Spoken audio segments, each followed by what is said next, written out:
All right, I'm ready.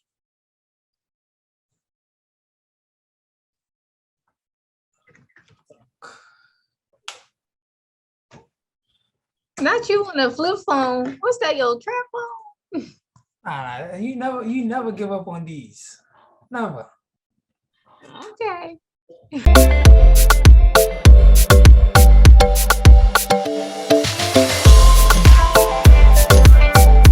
3, 2, 1, boom. And we are live, ladies and gentlemen. Welcome to another episode of Ladit Akera podcast. Today is gonna be a long intro, but today we have the first female on the podcast. She's just not a sister of mine. She's also an entrepreneur, a great person, human being. It's hard to find, good people in your life. And she's also AKA, and she live in a great state. And I would just let her introduce herself. Welcome. Hi. Okay, well, I'm Fanta Traore. I do currently live in Florida, Tampa, Florida. I am from Mali. I grew up in Baltimore and I was raised in Baltimore. That's where I did a lot of my growing and developing. Yeah. Currently, I am an entrepreneur. Wow, with multiple sources of income. I am an Airbnb host. My primary focus is business consulting. While doing business consulting, I always gain new business ideas. I'm definitely business oriented. So right now, I just definitely in the finance world, helping business owners grow their business. Literally, I'm all about adding value to people's lives and to their business. That's crazy. Now that she's saying it, it's when we talked earlier or yesterday or even last week, it sounded didn't much, but right now you saying it the way how you saying it sounds like it's a lot of stuff. So what is your daily schedule or your daily routine like? Wow. Okay. So honestly, now that I take a step back and analyze it, I do wear a lot of hats. Yeah. This morning, I was working on business marketing. I was working with the locksmith, helping him with creating his business websites, the logos, the business cards, that whole marketing face of the business. Right after that, I was working with a mobile mechanic, helping him with his business documents, creating that business entity, the LLC. Yeah. After this call, I'm going to be working on personal taxes and business taxes, mainly for single member business owners. A lot of businesses opened up last year. We have a lot of new entrepreneurs, but a lot of them do not know about the business financing, the business funding, the legal structure of the business. That's where I come into play. It's my favorite part of business. I love educating the business owners because they don't know. A lot of business owners, they know how to hustle. They know how to make money. The grind don't stop. But they also forget those key components of business, which is the legal entity, the business accounts, the business structure. All of those matter. Sure do. So when how do they contact you, or you have your business out there and then whoever can reach out to you? Honestly, I don't even market myself. Oh, I don't promo on social media. yeah. Every client I have is literally word of mouth from me helping someone in the past, or so everybody I'm working with right now is not someone that I seek to find. Yeah, they can. Oh, someone told me about you. Can you help me with this? But that's good. That's great, because just think about it. Word to mouth, that's literally been how the world was. The world was functioning on word to mouth. It's like, hey, I know this person, but guess what? They live somewhere else. I don't have their contact. So give me like a few weeks where I can get their contact or know somebody that knows somebody. But then to think about it right now, that you don't use social media to market yourself. And in this day and age, social media is everything. So I just can only imagine by the time you go ahead and fully market yourself, it's like you're not gonna be able to sleep. Your phone is blowing 24/7. Like you gonna have crazy people that just wants their help because everybody needs it. And it's such a headache to people that just want to focus on their business. Like if I'm making a phone as a business owner, I just want to focus on making the phone. I don't want to focus about having that right LLC, having those right paperwork, marketing myself and everything. And that's where you come in place. Yeah, yeah. No, definitely. I feel like right now social media is a huge drive when it comes to businesses. I think of like my mom's braiding shop, for example. My mom been doing hair since 1995 when I was Yeah. born. But to open a braiding shop in 95, that's more so you have to physically print out your flyers and walk around the mall and give out flyers. Well, a business today, you just create that Google profile. Someone type in, I need, hair braiding, you're going to pop up on Google first. So business is different from 10 years ago to 5 years ago. Business structures are different. And that's where I come into play. You got to mix new school with old school to get the best out of it. Yep. So what got you into this field? Actually, honestly, in high school and the beginning stages of college, I really wanted to go into the medical field. I always loved as every African. yeah. Like all African parents, I wanted to be that doctor for my mom, I know, right? Or be a lawyer for your dad. It's like we all got them notes. Yeah. So one thing, like growing up, I always loved numbers. English spelling. I don't even speak English good. I speak Bambara. That's what I speak really well. I think in Bambara. So English definitely, spelling was never for me. Math and science, it just clicked. I love everything about it. It makes sense. So going into high school, early college, I really wanted to go in the medical field. And then I got an internship at Downtown Shock Trauma University. Was it Universal Hospital? Downtown Baltimore. University of Maryland? University of Maryland. Oh my gosh. I got a medical internship in shock trauma. I think I did about like 2 days. I don't think I finished my third day when I realized this ain't for me. Like the rush, it's not for me. I panicked. So for a little bit, I kind of lost track. But honestly, one of my exes' mom worked in banking. And I'm like, I never even thought of it. I went to go visit her. We went, to visit her at work, and she was nicely dressed in the bank. And that's when my whole mind was just mind blown. Like, wow, you get to dress nice and come to work and handle people's money. Yeah. So from there, I just got a job. I got an internship at M&T Bank in Baltimore. Yeah. That was actually where I got my first bank experience. And from there, the rest was history. Throughout college, I just went into business.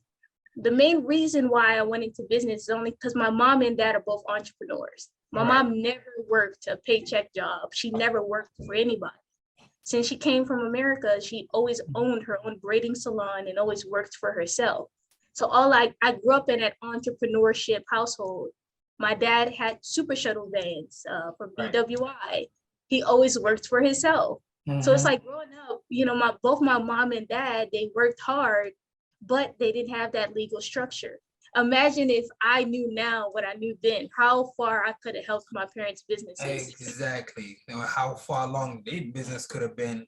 And right now you could have been, at a corporation level. So honestly, that's what really drive me in college. So everything I learned about business strategies and marketing, I applied it to my mom's braiding shop, which was located in Florida. She moved from Maryland to Florida, where she had no clientele. She don't know nobody, but she knows how to do hair.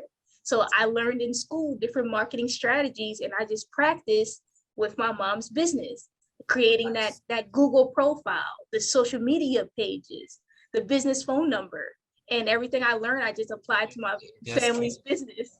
And then from there, I just duplicated the same process over and over and over again and helping multiple people. That's dope. Now, were you born here or you came here when you was young? Actually, I'm first generation. I was born in Washington, D.C. at Howard University Hospital. I was born in D.C. Yeah. Oh, okay. So, I obviously know you personally, but tell us what was the move, psychologically, physically, emotionally, from once graduating from college, having a couple of years, and then making that big move to Florida? Because sometimes people think it's easy. Okay, I can just get in my car and then just move, but it's actually harder than that. Planning, having what you need, say 3, 4, 5 months in advance, having the wiggle room, and then just to being where you are right now, very successful. Honestly, now that I think back on it, throughout my whole life, I always just jumped and jumped and jumped. My family moved a lot, Mm-hmm. but through every change, there's always growth. There's Yeah. always a learning experience through it all. Elementary school, I went to school in Liberty Heights, Okay. Gwinnett. And then for middle school, I moved to the county. That's a whole different dynamic, going Yeah. from school in the city to school in Baltimore County. From Different. Baltimore County, I went to a magnet middle school.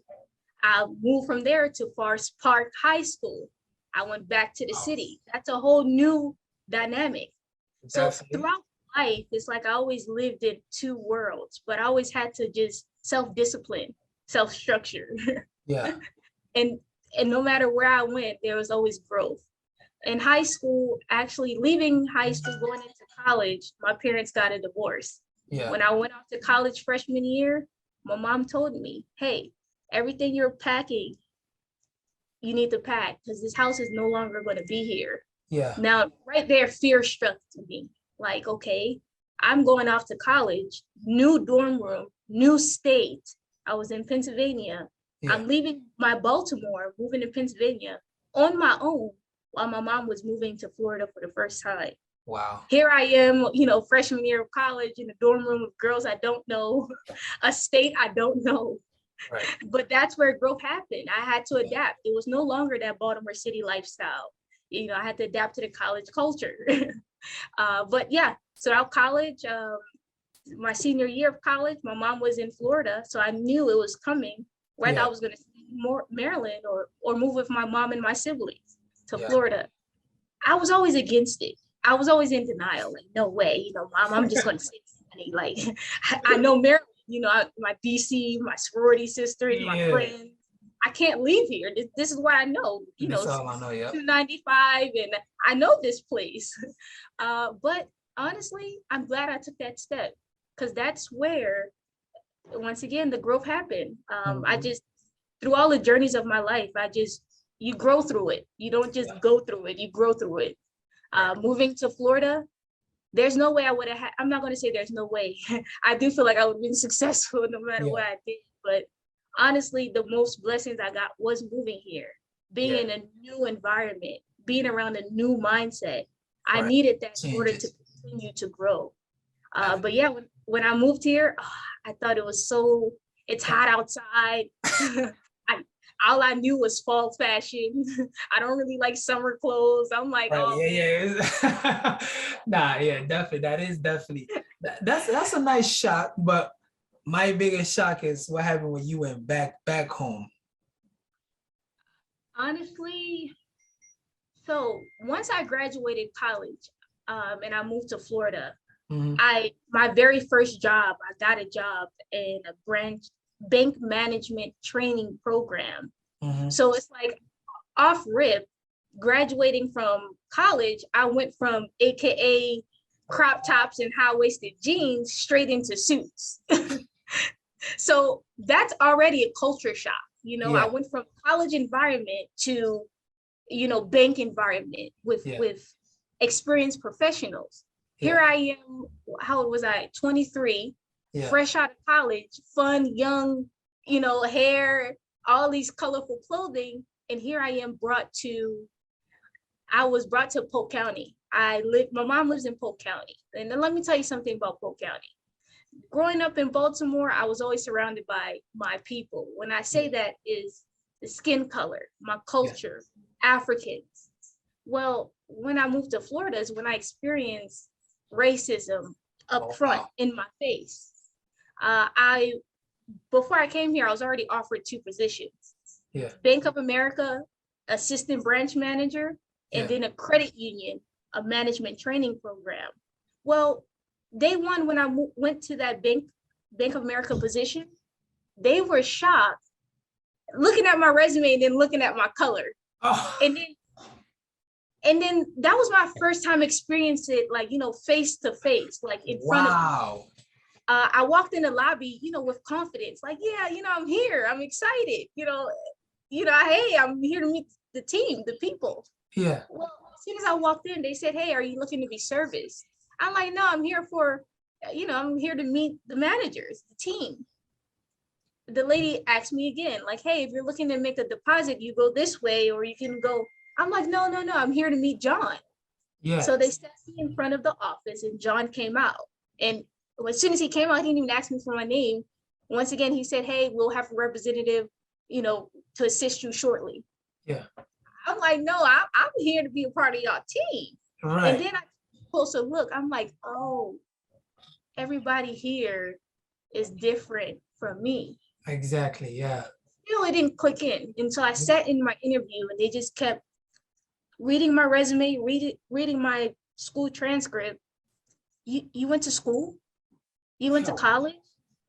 Wow. What courses did you take? Wow. So they just expected you not to have none of, yeah.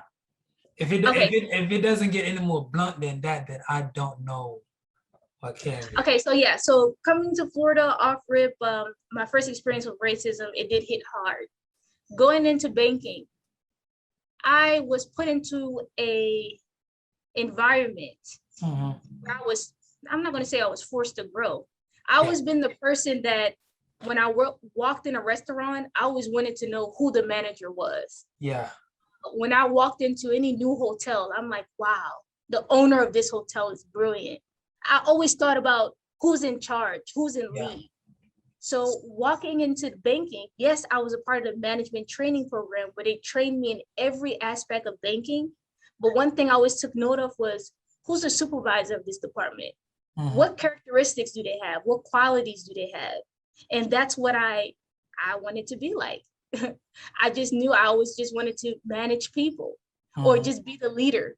I didn't necessarily but over time you have to gain that experience. Right. But more to the story, every day in Florida, I was around finance, people buying houses. The conversation was different. Everybody, I gained mentors. I joined a grad chapter. I was the youngest in my grad chapter. Everybody in my grad chapter are lawyers, doctors. Wow. Everybody was established entrepreneurs. Exactly. So when I went back home for the first time, I'm like, wow, I've grown so much. My mentality, my mindset. Here I am thinking about how I'm going to get my first mortgage. I got a new car. I'm building credit. And then I go home and it's just like, nothing changed. The mindset didn't change. The mentality didn't change. So I'm thinking like, wow, I don't fit in anymore. That is crazy. Yeah. I believe once that happens, you can it's like actually you having an out of body experience, because when you see your surrounding setting of what you used to be around and what you are now, or whatever it is, like say 3 months in this new location, you be like, hey, I can't reconcile with this because this is what I was. And I see that you guys or nothing around here has changed. And then I just went out for a few months and then experienced racism, culture shock, being in a bank environment and all that. And it just changed for you. And then, like say, being in the grad chapter, like so much had happened where if you would have still in the same place, nothing would have happened. So it just show you that how much, excuse me, how much, say just traveling or going out of the comfort zone can do for somebody, can do for anybody. Because like there's some people that never left Baltimore, there's some people that never left Maryland. And once they get out and come back, they can be voice for the voiceless. The people that never experienced anything. Like, yo, I maybe say they went 3 hours, they went to New York, saw the bright lights, tall buildings. Baltimore don't have that. You can tell somebody, hey, I want to go back to New York, but guess what? I want to bring you with me so you can have the culture shock. You can see the lights are on, the city is on 24/7.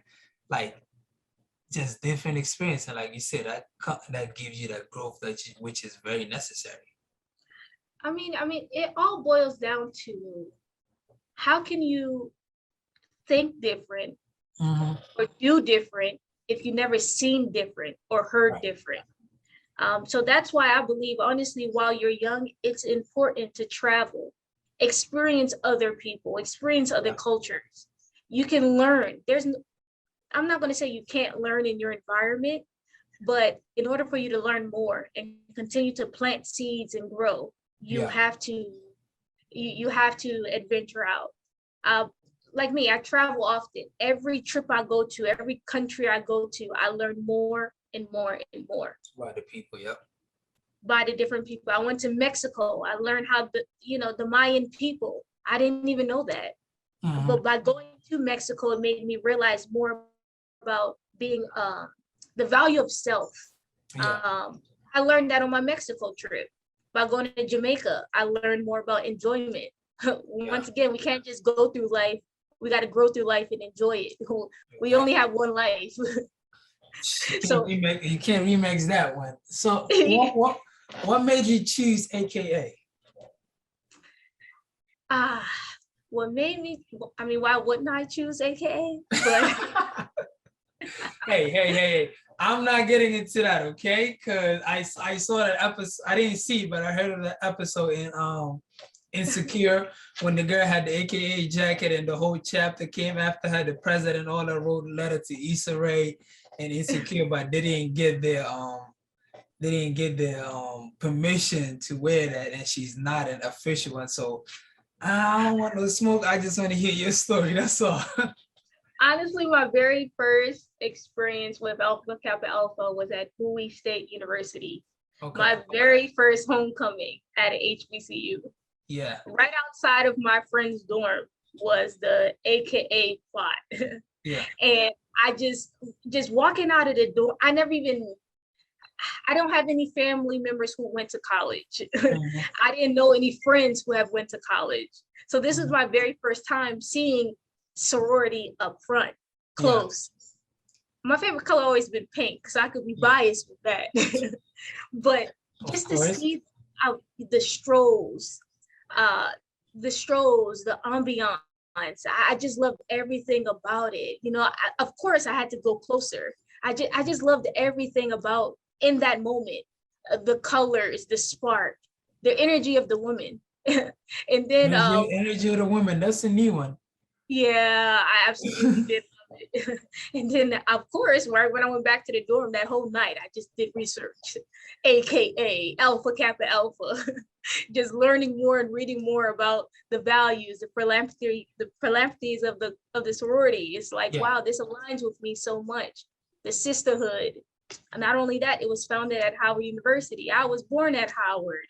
Everything about it, being the first, And I it all was born aligned. in my family. And then when I went off to college, I just honestly, it was just a blessing. I transferred schools. The first school I went to didn't have any African American sororities. Mhm. And then I transferred to Salisbury University. Here I'm thinking, I already accepted I was going to join the grad chapter because of the school that I went to my freshman year. Yeah. And now when I went to Salisbury, I was blessed. Yeah. And they were having a new a new line. I'm like, oh, absolutely.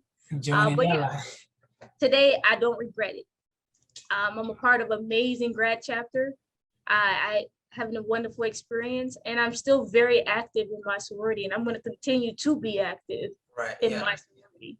Yeah, that's crazy because when I was in school in Louisiana, I was gonna be, I'm not gonna say what I was going to be, but I was literally that entire spring, one of my guys was already part of the chapter. He was, informing me, getting me to know everything. And then by the time in the spring, they were supposed to have a line and I was ready to join. I had everything ready mentally. I was ready, all that. And then he comes to me and he said, "Hey, we've been suspended because of da happened in the fall. So the school suspended us for a whole year."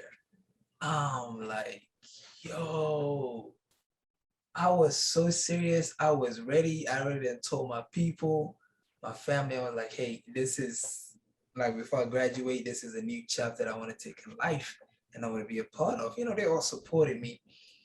But then I was hurt. And I was calling them. I was like, yeah, it's not gonna happen.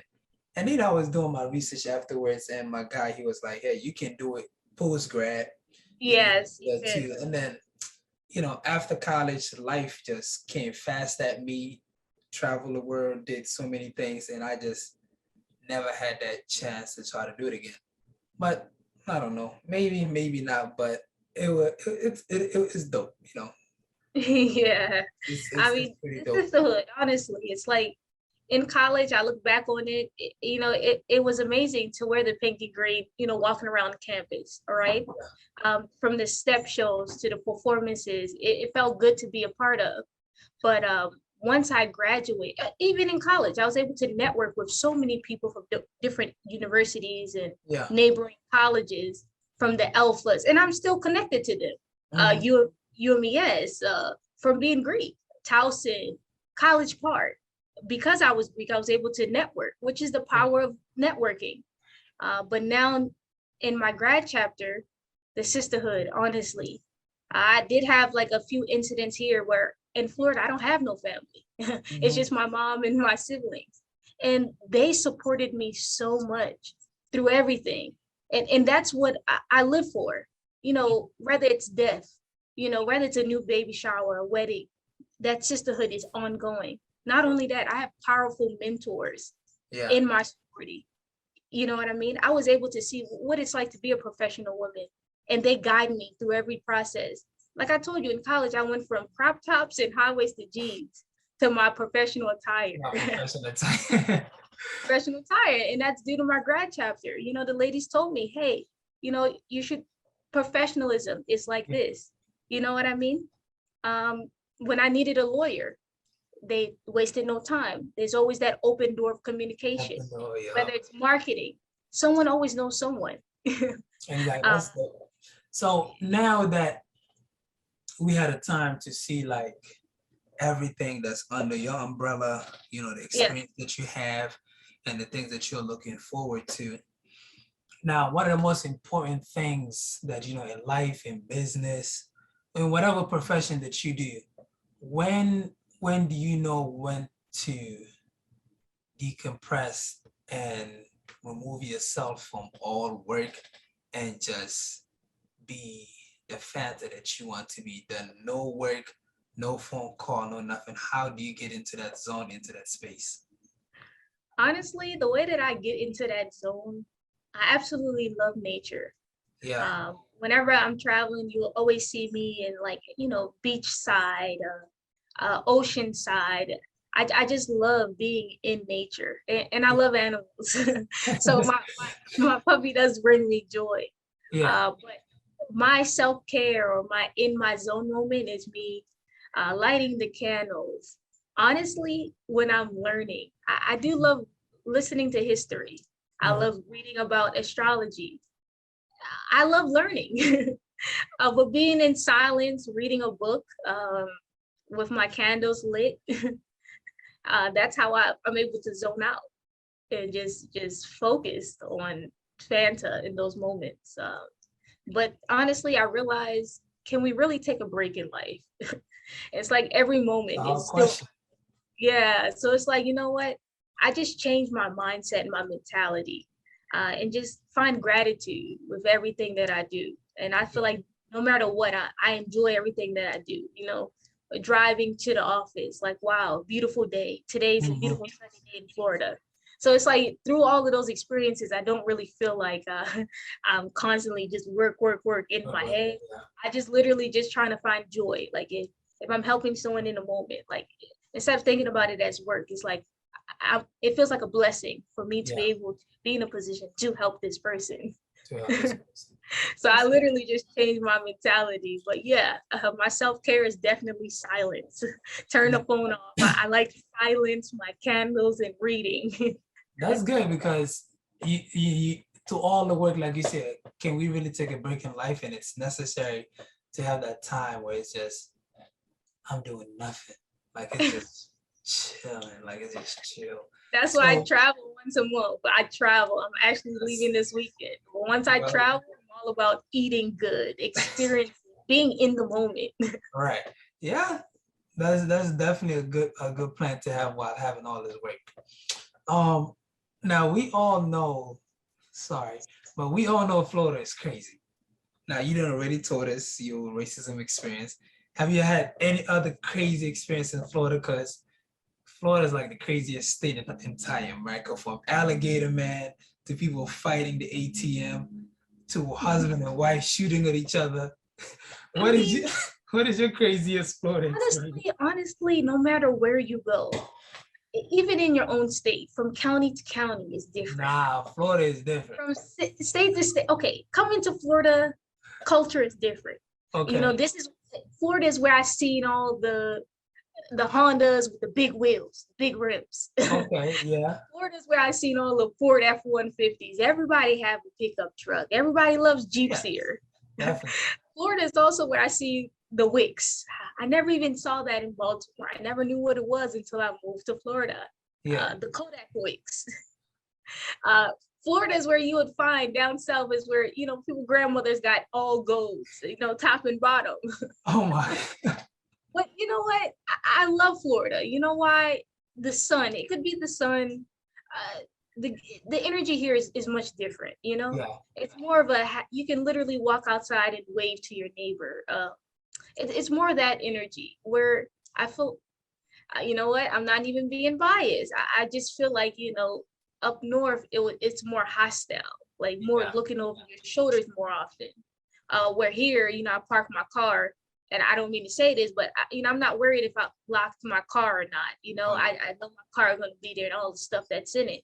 But in Maryland, you know, Philly, when I went back in April, it's like, oh yeah, you know, we got to lock the doors. Oh, wow, you know, there's less trees, there's less sun, it's more cold. You can even feel it. Um, so that's kind of different, but shoot, Florida, the sun is always out. Granted, we do have hurricane season. I haven't experienced a hurricane yet, Yeah. but I do love the palm trees, the vibe.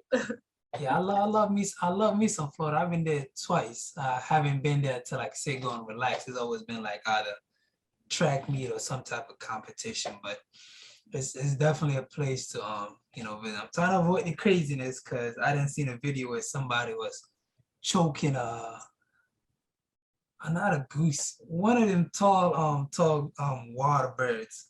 I was like, Yeah, yo, I mean, you gotta think about it. Like, why Florida is you different here. Like, when I watch the news in Florida, it's like someone got pulled over for driving on a highway with a lawnmower. Like, it's like, I don't know you how to say see? this.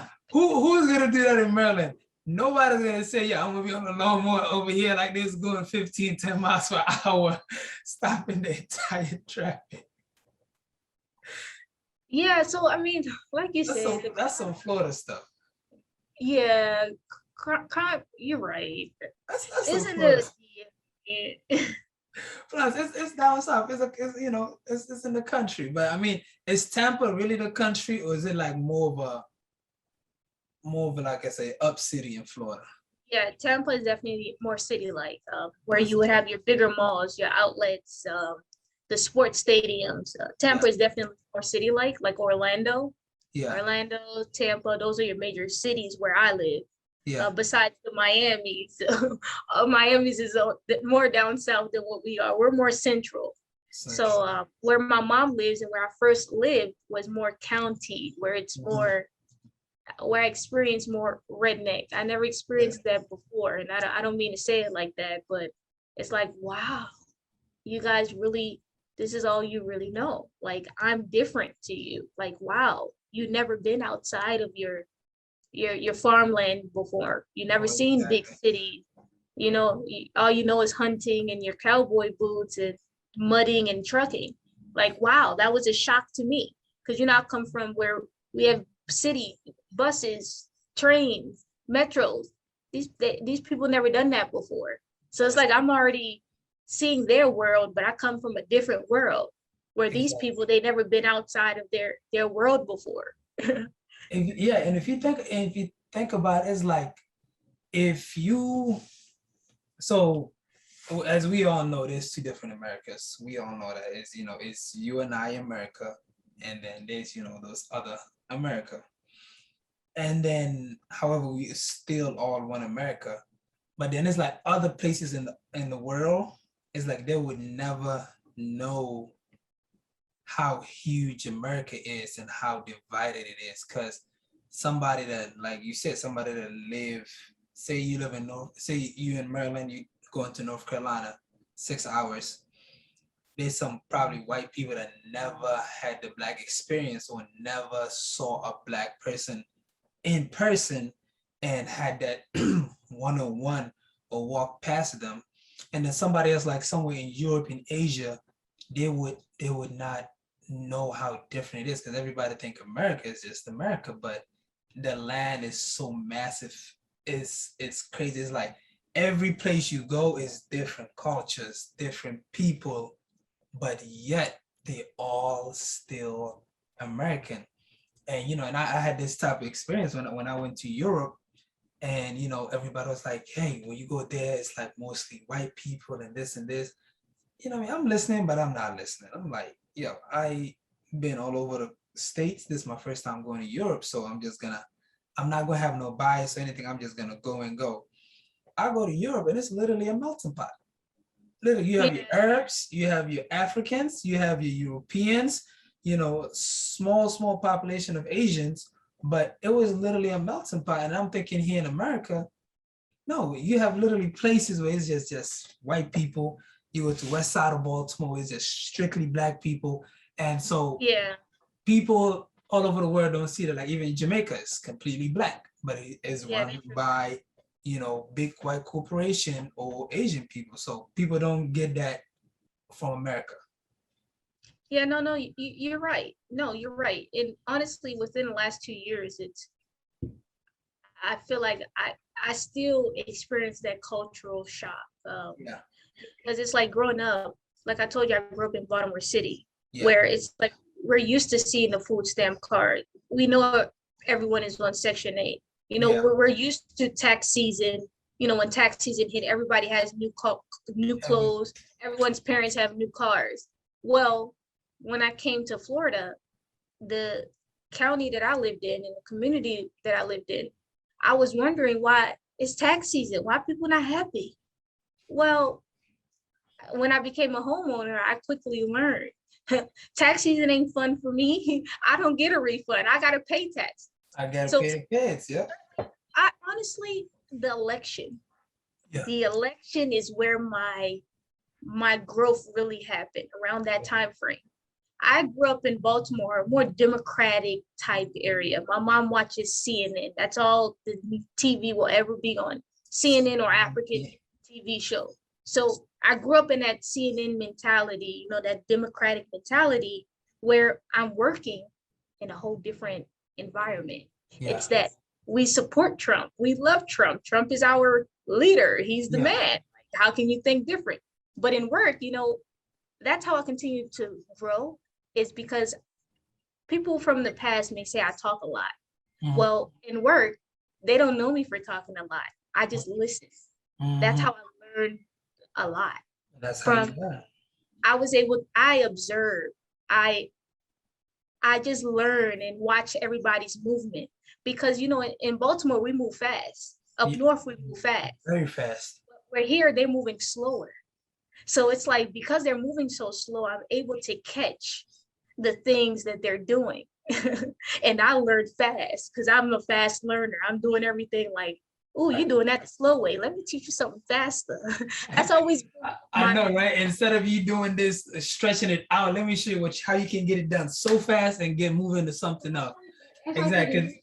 it's old school. I'm from up north, so I'm used to moving fast, doing everything fast. Well, here, that was another shocker for me, where everybody's moving slow. Everybody got time. Everybody drives slow, and I'm like, I got places to go. I got things to do. I know, right? Uh, It's like we that energizer bunny just don't know when to stop. Honestly, election time is when the most growth happened for me because it's like that's when I realized there was a division Mhm. um, your economics, Mhm. people's income, Yeah. low income versus high income, and Yeah. then the middle class. I was able to identify like, wow, the middle class today is either it's falling apart for you, Yeah. or you're getting it together and Yeah. you're going on to the next step. And then Facts. the low class is just being slammed down to the ground due to COVID. You're right. Where and it's like, wow, for the first time in history, I'm able to see both worlds. Both sides Half of of my us. family is excited for, oh, we don't got to go to, we're not trying to go to work. Where I'm working with a different type of people, they're like, oh yeah, we're working. Our businesses Yeah. isn't stopping. The money needs to continue to flow.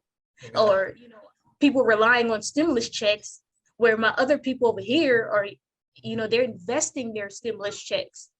I was seeing both ends where people are needing stimulus checks to put food on their table, Yeah. where over here it's like, oh yeah, we got free money. We finna invest that. We about to throw that into stock. I So know, you gotta right? Make that money, make you money.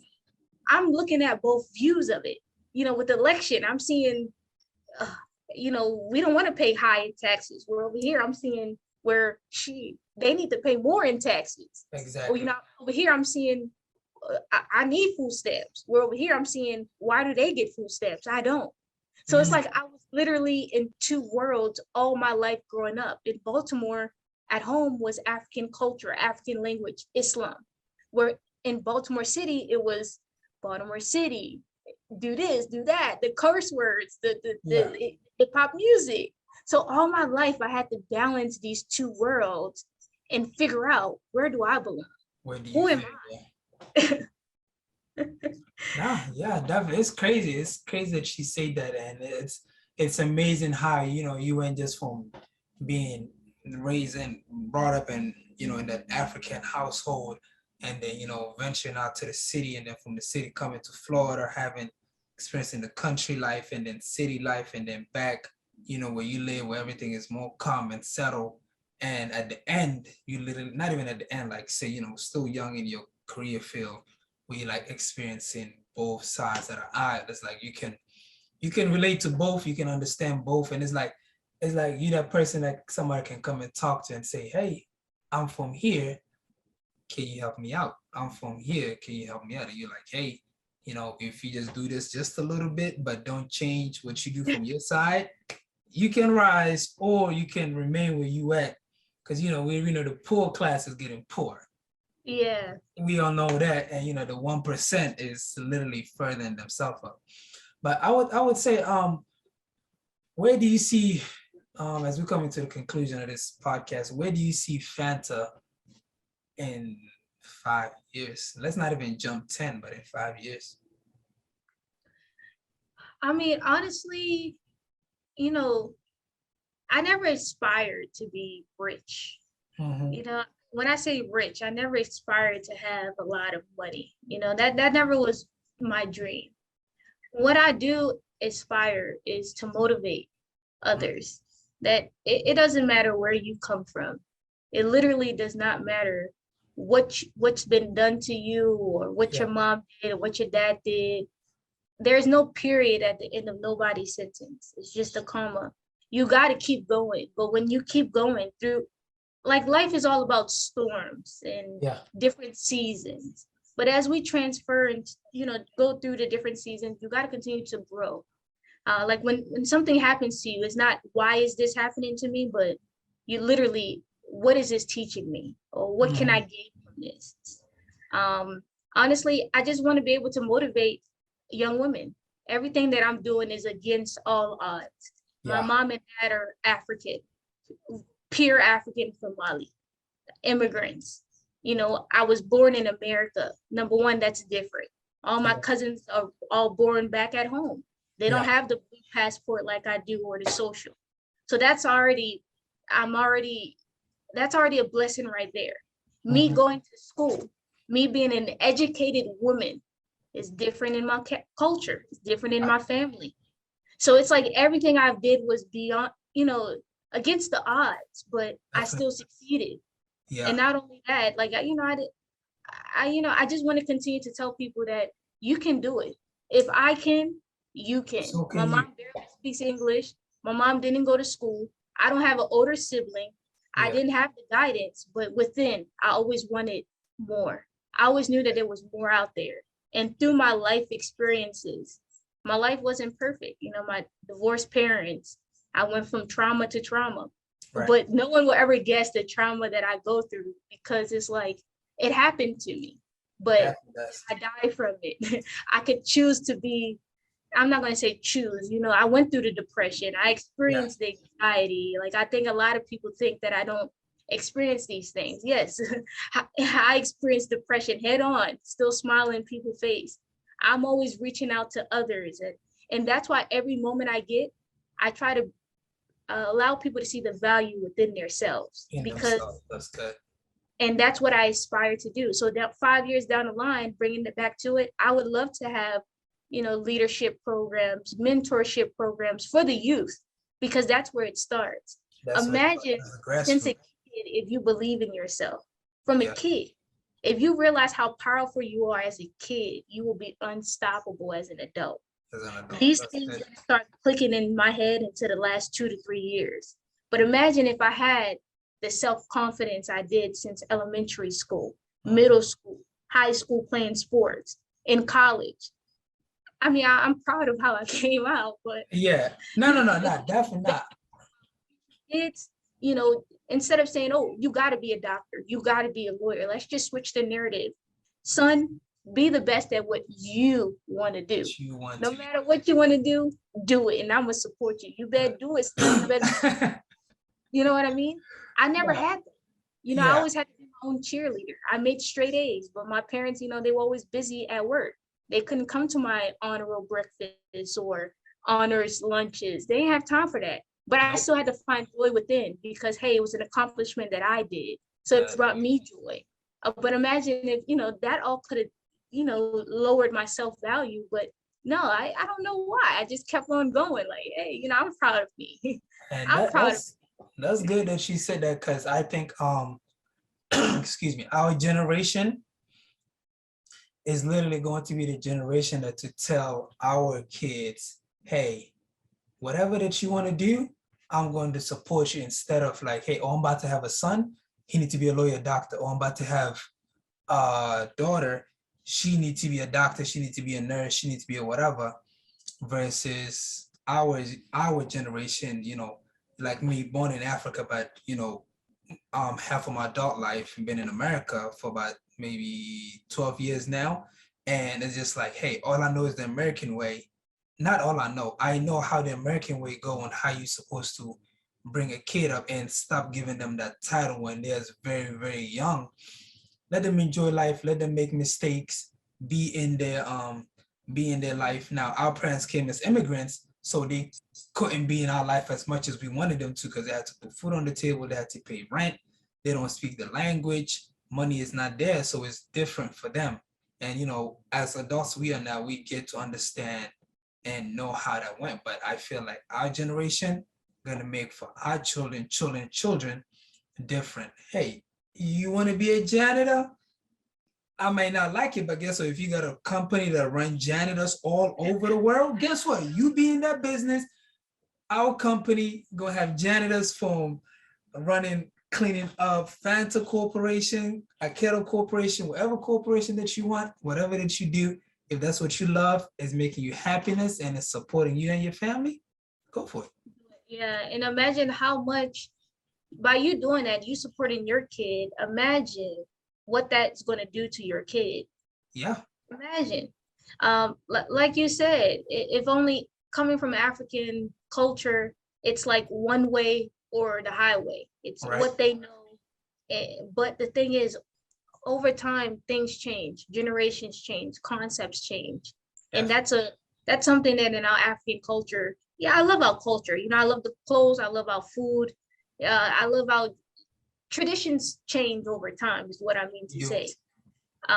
You know, as time changed, things changed, and things change. Yep. like I said, a lot of my family members aren't happy with a lot of the decisions I made. And honestly, today, all I do have is my mom and my siblings. I lost a lot of family members because of that. I didn't do what they You know, want. I didn't do the African way.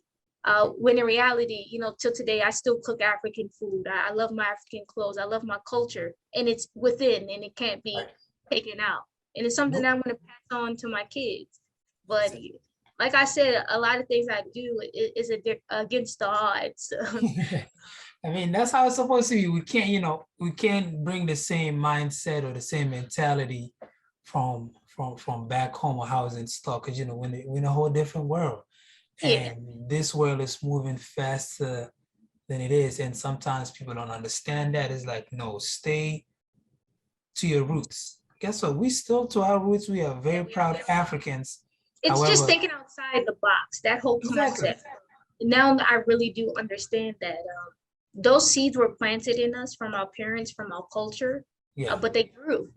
They exactly. continue to grow and grow and grow. Now, with our parents, it's like, I love our culture, but unfortunately, as time changed, so does the mentality. Mm, Uh, in order for you to continue to get wise, you gain it through experience. What they experienced, they gave us the foundation. Well, with that foundation, we continue to grow. correct. Every level, every floor is going to be different. As time change, the building is going to be different. The Exactly. building gets remodeled. So Exactly. it's like, Just like what's his face? Eric Thomas, he literally said every generation supposed to be better than the previous generation. You feel me? If exactly, if your generation came here, our parents' generation came here, put us through school, they worked hard jobs they didn't like, long crazy hours, some of them 2, 3 jobs. Our job, or our generation, literally have one job, have the financial freedom, build wealth. Our kids gonna live with our money, run our companies, run whatever that we had, and so then 3, 4 generation of ours literally have that wealth, have that generation wealth. And one of the important things is make sure that roots that stall there, because we literally one generation from where our parents know everything, and their parents may not be here, may not be there, but they still a lot of information, a lot of roots. And it's crazy with technology right now. It's literally like this video, as soon as or whenever I upload it, it's going to be impossible to delete from the internet.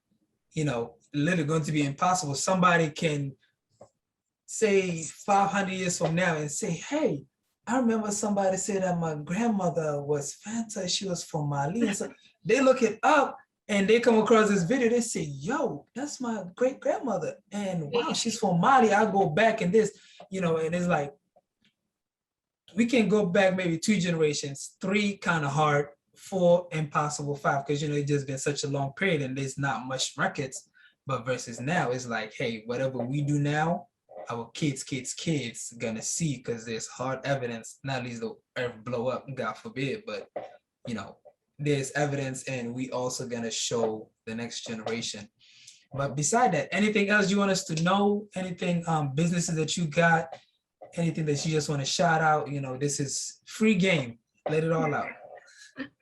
uh, right now, I absolutely love the Airbnb.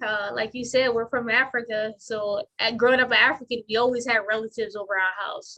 Auntie from France, an uncle from Dubai. Someone was always at our house. And one thing Somebody.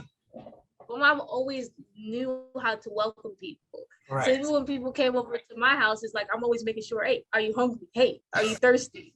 So when I kicked into Airbnb, I absolutely love it. 5-star reviews. Mhm. I always, just think of it as if it was me. How do I want to feel when I go home? Right. And I give that experience to all my guests. So far, so good. I wish to continue to expand and with business consulting. I literally, everybody I talk to, I hope I bring them great value, help them value their self and their businesses. Because in my head, I always see there's opportunity for everyone to grow. Like I don't see color, I don't see culture. I connect to people as people. Yeah. Everyone is different. And I feel like that's why I'm successful at what I do. I don't look at what color you are or what religion or what culture. We're all different. You just got to learn how to bond with people for who they are, not necessarily what they come from, how much money they got, what's their education. Because believe it or not, you can learn from anybody. From it, you You can learn really, from it. You can learn from a child that you don't even yeah, something that you know about. Exactly. So shout out your Airbnb name, your consulting company, and all that. So put it down, and then have another way for people to reach out to you. All right, so here I am, Fanta, your Airbnb host. My business is Fantasy Business Solutions. I'm literally one-stop shop for any business owner or any entrepreneur or even any personal self-development or growth. I'm Yeah, here to help you gain a new positive mindset. I just want to help anyone grow and add value to anyone's life or business. You can contact me on Instagram, on Facebook. My Instagram is I'm Fanta. You can email me. I'm always here. My door is open. I'm willing to help anyone any way I could. definitely, guys. You just heard it here. Great episode, Fanta. Thank you personally. Thank you for coming. I know you're busy, have some stuff to do right away. So I appreciate the time and everything, and just continue to ask for God, for prayer and peace and love and many Thank more you. ventures for you in your life. All right. God bless you and God bless your podcast. All I right. wish you nothing but the best. All right. Thank you. Appreciate that.